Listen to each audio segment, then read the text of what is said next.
My name is Alana Drew, and I'm 23 years old. I don't think I'll ever forget that dinner. Not because the food was good. It wasn't. Not because we were all together. We weren't. Not really. I'll remember it because of what Dad asked. And more importantly, because of what Mom didn't say. Before I continue this story, let me know where you're watching from in the comments below. If you've ever discovered a family secret at the worst possible moment, hit that like button and subscribe to hear more stories like mine. Trust me, what happened next changed everything I thought I knew about my family. It started the same way as every forced family dinner does in our house. Mom made her usual baked ziti, slightly burnt around the edges, and everyone acted like we weren't all walking around each other like landmines the rest of the week. Dad sat at the head of the table, rigid as always, wearing his tie like he'd just stepped out of a boardroom instead of his own house. My little brother Noah sat across from me, stabbing at his salad and humming something under his breath. Mom moved between bites and pouring iced tea like she wasn't about to unravel. And me? I was just trying to get through it, pretending my stomach wasn't in knots from the envelope I got in the mail that morning, the one from the college I wasn't even supposed to apply to. The whole week had been weird. Mom's mood swings were sharper than usual, and Dad had been acting like he knew something no one else did. I had brushed it off until he said it. He set his fork down, cleared his throat. Then, so, did the money help? I looked up, mid-chew, thinking I'd misheard him. What money? I asked slowly. Dad froze. He didn't blink, didn't look away, just held that empty expression like he wasn't sure if he'd just confessed something. The air thickened. Noah stopped humming. Mom's hand tightened around her glass, her nails pressing into the condensation. I turned to look at her. She didn't flinch, didn't even try to fake a smile. She just redirected. Noah, sweetie, you've got something on your shirt, she said, leaning across the table with a napkin, pretending like I hadn't just asked the question that cracked our whole world open. I looked back at Dad. His jaw was tight, his knuckles white. And that's when it started unraveling, thread by thread, moment by moment. Everything I thought I understood about my parents, about how hard things were, about what we had or didn't have. The thing is, I had been paying for things myself for a while, quietly, without telling them. I had picked up a job after school. Then, too, I paid for my own bus pass, my books, even some groceries when I could. I didn't want to be a burden, but I hadn't told them about the tuition deposit I needed to make. I didn't tell anyone about the scholarship I almost got but didn't. I thought I was being smart, responsible. I never asked for help. So where did the money come from? Who knew I needed it? And more importantly, why was my mother acting like she'd never heard the question?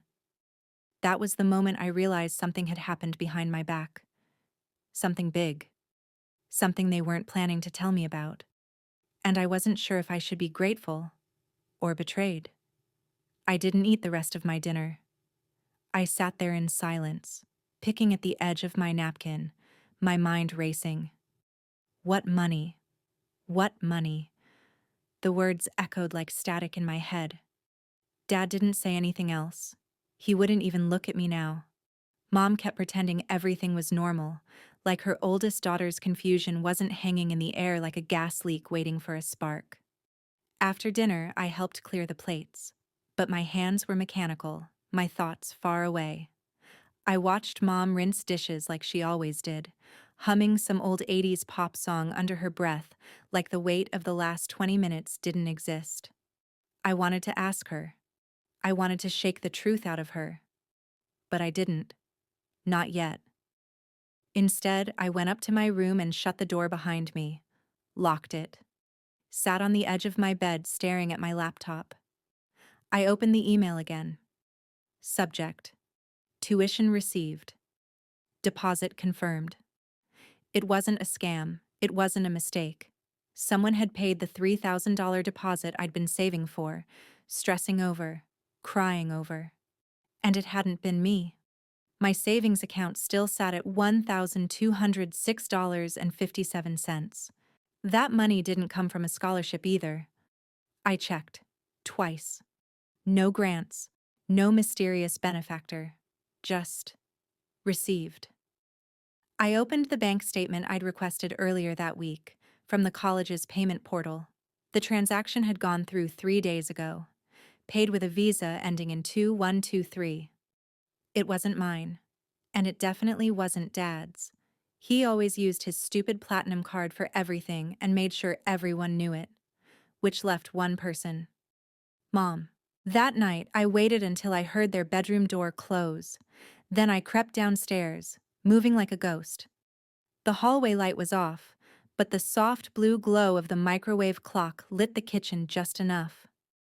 I opened the drawer by the fridge, the one where Mom kept all the junk: batteries, paper clips, expired coupons, and most importantly, old receipts.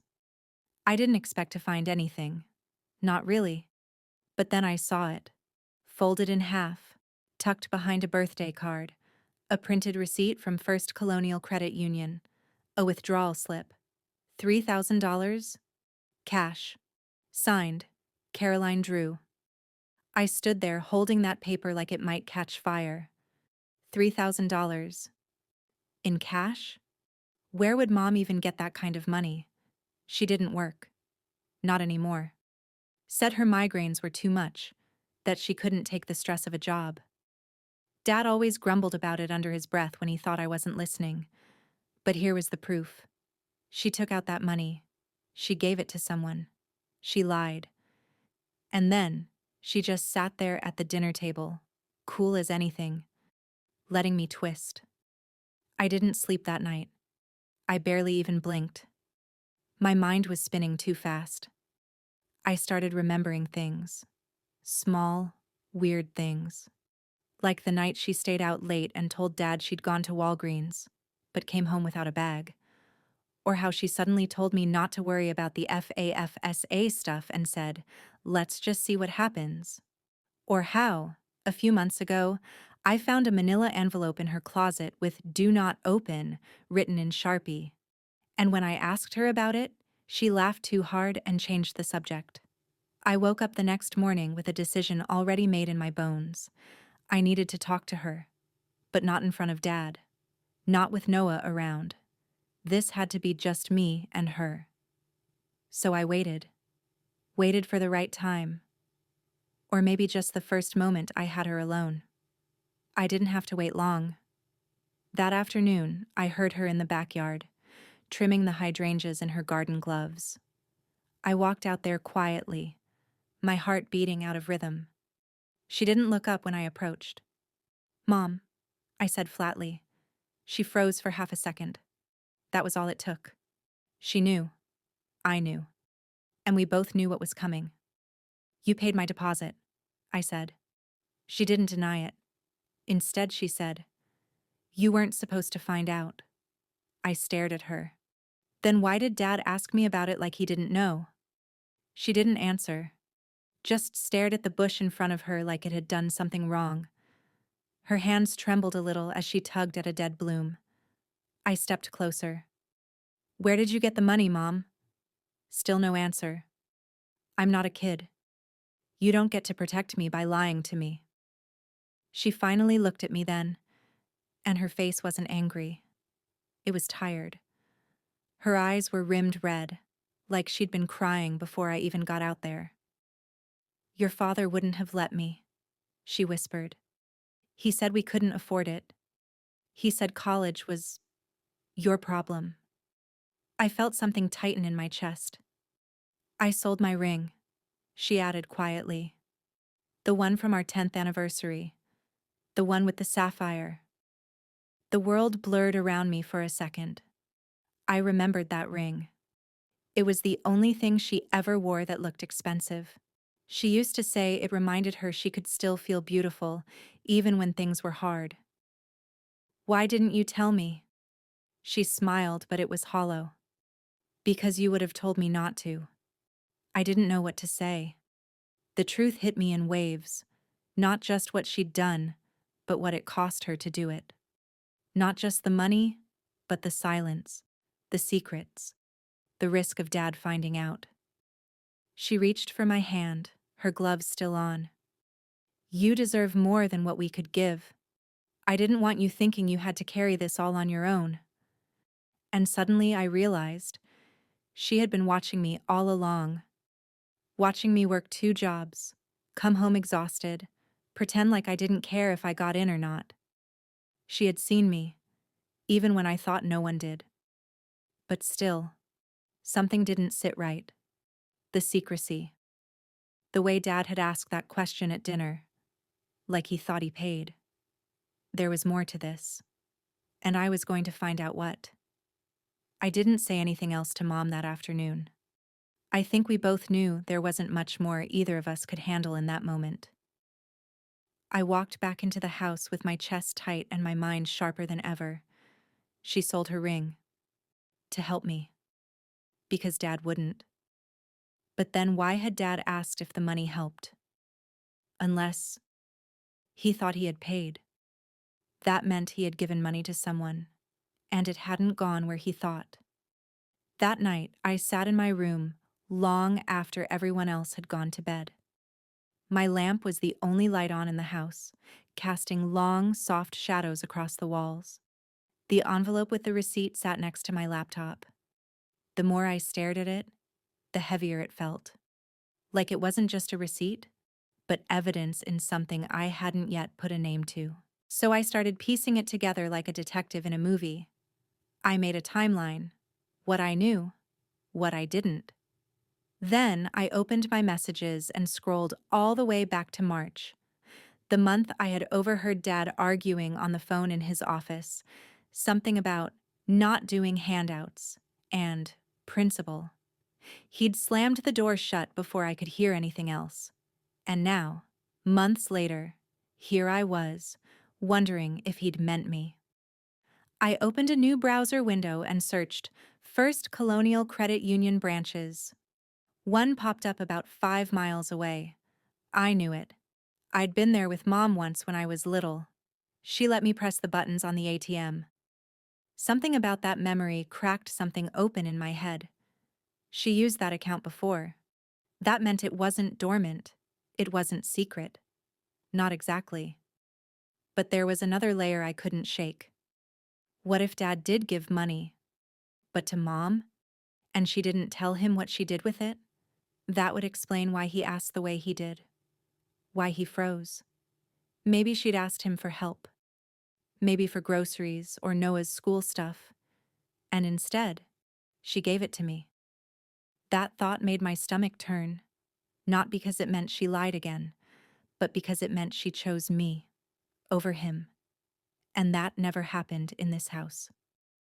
The next day, Dad was in the garage organizing his tools. I stood in the doorway for a long time, arms crossed, watching him move like he was avoiding something. He looked up when he finally noticed me. "What's up?" he asked casually. I stared at him. "You asked me if the money helped." He hesitated. "Yeah, I did. Why?" I asked. He blinked. "Because I gave it to your mom." I froze. "When?" I asked, voice low. "Last week. She said you needed it for books and school fees. She told me not to say anything. Said you'd be embarrassed." I didn't want to get in the middle of things, so I kept quiet. I didn't breathe. He handed her money. Last week. But Mom's receipt was dated 3 days before that. And she said she sold her ring, which meant she had the money before he gave her anything. So what did she do with his money? Something clicked then. Not all at once. More like a series of dominoes falling in slow motion. I didn't say anything else to Dad. Just nodded. Then went back inside. Mom was folding laundry on the couch. I sat across from her and didn't say a word until she looked up. "You told me you sold your ring," I said. "I did. But Dad gave you money too. After that." Her jaw tensed. I asked for help with Noah's school trip, she said. Not for you. I didn't blink. So where is that money? Silence. Long. Uneasy. The kind that made your skin prickle. Mom? She sat back, folded towel still in her hands. Her eyes looked tired again. Older.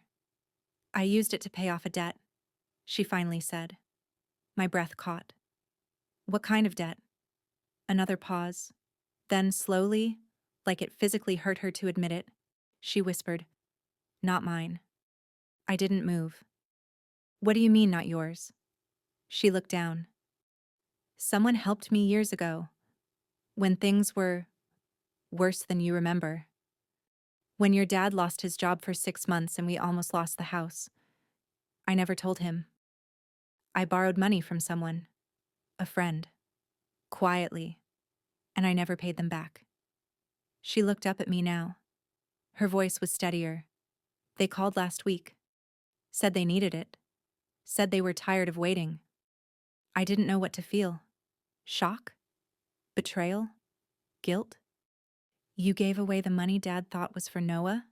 I asked, my voice sharp now. I didn't have a choice. You always have a choice, I snapped. You chose me yesterday, and now you're choosing someone else? She shook her head, eyes glassy. I chose to keep this family from unraveling. But you're doing it alone. And that's when I realized. She was always doing it alone. Putting herself between all of us and the truth. Managing the damage, redirecting blame, hiding pain. Because if anyone saw how close we were to falling apart, they'd stop pretending we were fine. And if we stopped pretending, then maybe we'd never be okay again. But I wasn't going to let that happen. Not anymore. I didn't talk to anyone for the rest of the night. I needed space. I needed to think. I needed to figure out who the hell my mother owed that would call now, years later, and shake down a woman who already pawned her ring and lied to her husband and daughter to keep the roof over our heads. And the worst part? I didn't believe her. Not entirely. Not about all of it. There were cracks in her story. Hairline fractures she was trying to seal with half-truths and worn-out eyes. I spent that night staring at the ceiling, playing every word back in my mind like a broken record. Someone helped me years ago. A friend. I never paid them back. It didn't sit right. None of it did. By morning, I made up my mind. Mom had an old box in the attic labeled Taxes, Old Files, Do Not Toss. It was shoved behind holiday decorations and an old yoga mat she never used. I found it while pretending to look for my old yearbooks. It was heavy, dusty, full of receipts, folders, old bills. Some of them yellowed with time, others newer than she'd probably want me to know. I sat cross-legged under the attic's single bare bulb and began going through it, page by page.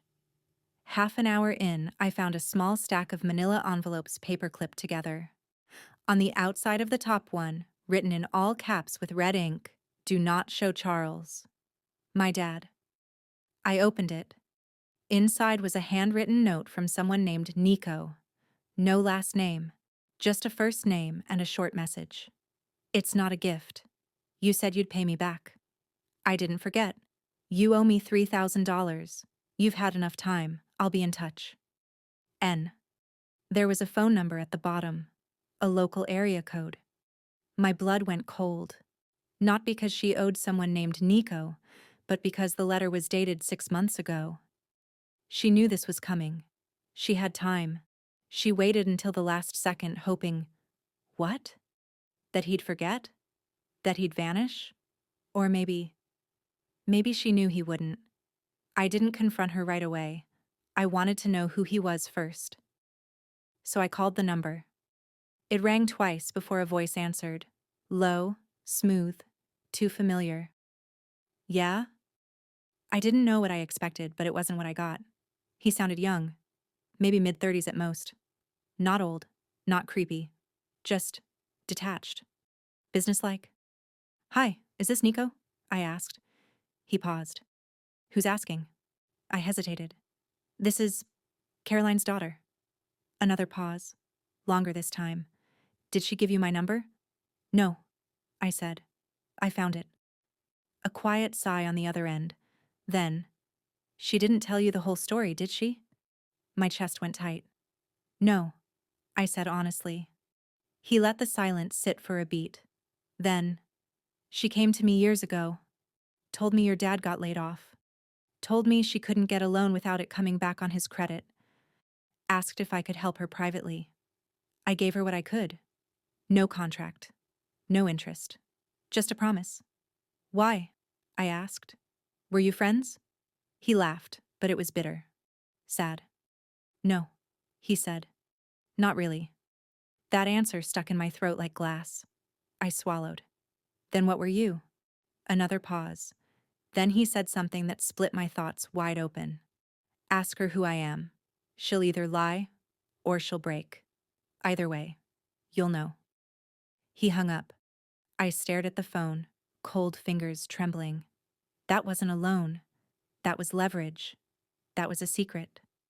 And whatever it was, my mother had been carrying it alone, or choosing to, for years, pretending she could hide it from us all.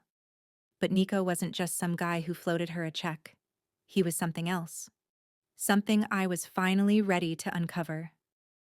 I went downstairs. Mom was in the kitchen, pouring herself a second cup of coffee, dark circles under her eyes. I held up the envelope in my hand, the one with Nico's letter. Her face went pale. I called him, I said. She closed her eyes like the world had finally caught up to her. Don't, she whispered. You lied, I said. I didn't lie, she shot back. I withheld. There's a difference. No, I said firmly. There isn't. She looked at me then, really looked, and I saw it again. The weight, the guilt, the exhaustion. Who is he? I asked. And then she said the words that shattered everything I thought I understood about my life. Your uncle, your uncle. The words echoed like a thunderclap in my chest. I blinked. No, I whispered. That's not possible. I don't have... You never... Mom nodded slowly. I know. We never talked about him. That was the deal. I stepped back like I'd been hit. What deal? Mom set her mug down with shaking hands. She didn't meet my eyes. The deal your father and I made, she said. When we agreed to cut him off? I stared at her, my mouth dry. Why? She hesitated. Then softly, because Nico ruined everything? I didn't say anything. Couldn't. My legs felt weak. I slid into a kitchen chair, mind spinning, watching her like she might vanish if I blinked too hard. He's my brother, she said, voice low. Half-brother, technically. Same mom, different dads. We weren't close growing up. Not really. But when our mother passed, we only had each other. She paused. He was always getting into trouble, always chasing money, even if it meant hurting people. When Charles and I were newly married, Nico asked for a loan. Just a small one at first. Then bigger and bigger. Her voice cracked a little. We helped him. For years. Covered his rent. Paid off a credit card in your dad's name that Nico had stolen. I didn't know about that part until it was too late. Charles was furious. Said he was done. That Nico was poison. He gave me one last chance. Either cut ties or lose this family. I stared at her. And you chose Dad. I chose you, she corrected, eyes brimming.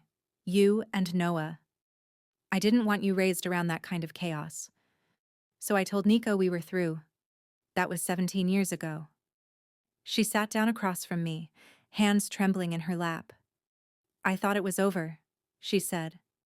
Until the layoff. Until we nearly lost the house. I was desperate. Charles refused to borrow money. He said it was pride. I went to Nico behind his back. My voice was barely audible. You promised him something. She nodded. I promised I'd pay him back, in full, within a year. He agreed. No paperwork. Just trust. And I broke that promise. Because you couldn't? I asked. Because I wouldn't. I froze.